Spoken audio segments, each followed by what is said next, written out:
फिर दिन हुआ,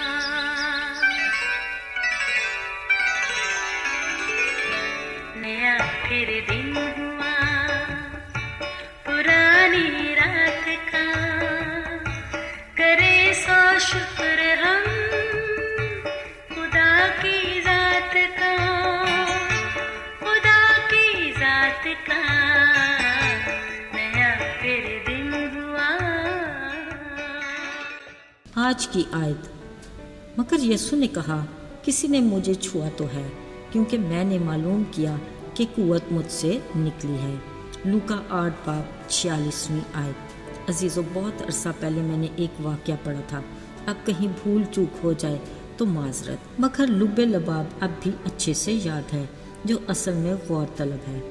इस वाक़या के लिखारी गालिबन उर्दू अदब के नामी ग्रामी इशफाक अहमद थे। लिखते हैं, जिस मोहल्ले में हम रहते थे वहाँ चंद दिन पहले एक औरत अपने 2 बच्चों के साथ शिफ्ट हुई। आसपास ने महसूस किया कि उसका आना जाना, मिलना मिलाना किसी के साथ नहीं।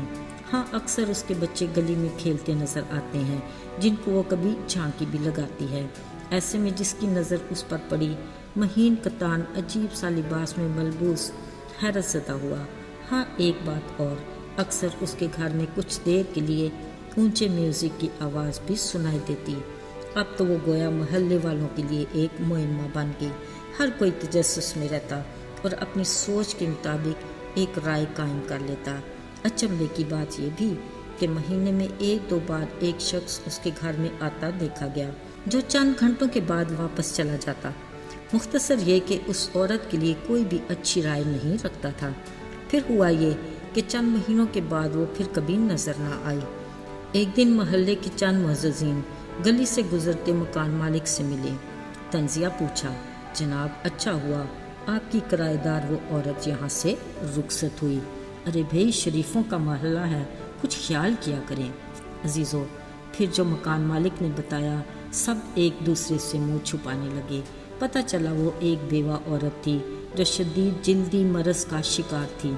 महीन कतान लिबास पहनना उसकी मजबूरी थी, और जब वो शदीद तकलीफ़ में होती, बच्चों को गली में खेलने के लिए भेज देती ताकि वो परेशान न हों। ऊंचा म्यूज़िक इसलिए लगाती कि उसका तकलीफ़ के मारे चीखना और कराहना कोई सुन न ले। और वो शख्स उसका वकील था, जो उसके शोहर के काम, कारोबार और जायदाद के कागज़ तैयार कर रहा था, जो कुछ अरसा पहले वफ़ात पा चुका था। अजीज़ों, ज़रा सोचिए, खुद को मुअज़्ज़ज़ करने वाले इंसान की सोच इस कदर घटिया भी हो सकती है। हमारे मुआशरे में इस तरह की बेशुमार मिसालें हैं।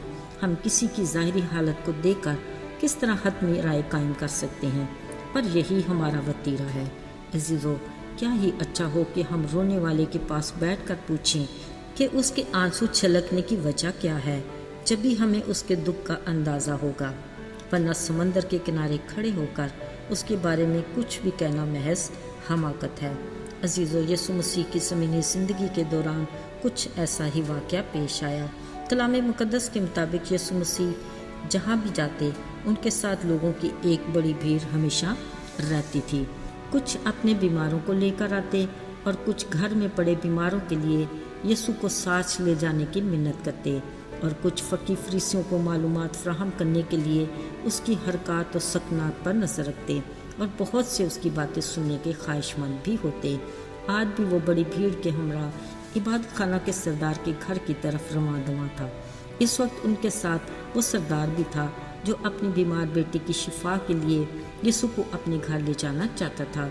इसी भीड़ में एक औरत ऐसी थी जो शदीद बीमार थी और जिसके 12 बरस से खून जारी था। वो अपने इलाज के लिए हकीमों को काफ़ी पैसा दे चुकी थी, मगर सेहतमंद न हो सकी। उसने सोचा वो किसी दिन चुपके से यीशु नासरी की पोशाक का कोना ही छू लेगी तो यकीनन शिफा पाएगी। असल में वो बेचारी अपनी अजीब बीमारी के बायस यीशु के सामने जाकर अपनी शिफा की दरख्वास्त करने की हिम्मत नहीं कर पा रही थी। वो यकीनन इस इंतज़ार में रहती कि कहीं वो यीशु को भीड़ में घिरा देखे, यूं वो अपने प्लान के मुताबिक शिफा पा सकती है। आज इत्तेफाक से वो मौका उससे मिल ही गया। सो वो भीड़ में बचते बचाते घुसी और यीशु के करीब पहुंचकर बड़े एहतियात से उसकी पोशाक को छू लिया। कलाम में लिखा है, उसी पल वो शिफा पा गई, मगर भीड़ में एक हलचल मच गई। यीशु ने अपने आसपास देखा और कहा, किसने मुझे छुआ? ये सवाल कुछ हैरान कुन था, क्योंकि इस वक्त वो एक बड़े हजूम में घिरा था और उसे छूने वाला कोई भी हो सकता था। शागिर्दों ने कहा, आए उस्ताद, देख नहीं रहा, भीड़ तुझ पर गिरी पड़ती है। अजीज़ों, लेकिन जो बात यीशु ने कही वो गौरतलब थी। नहीं, किसी ने मुझे छुआ तो है, क्योंकि मेरे अंदर से कुव्वत निकली है।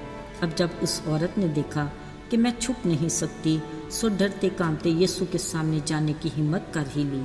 यीशु ने उसे तसल्ली दी और कहा, बेटी सलामत चली जा, तेरे ईमान ने तुझे अच्छा किया।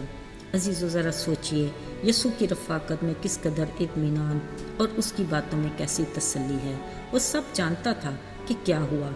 औरत को सबके सामने लाने की वजह ये नहीं थी कि वो शर्मिंदा हो, बल्कि ये कि उसे गवाही देने की दलेरी मिले और बहुत सौ के लिए ईमान लाने का वसीला बने।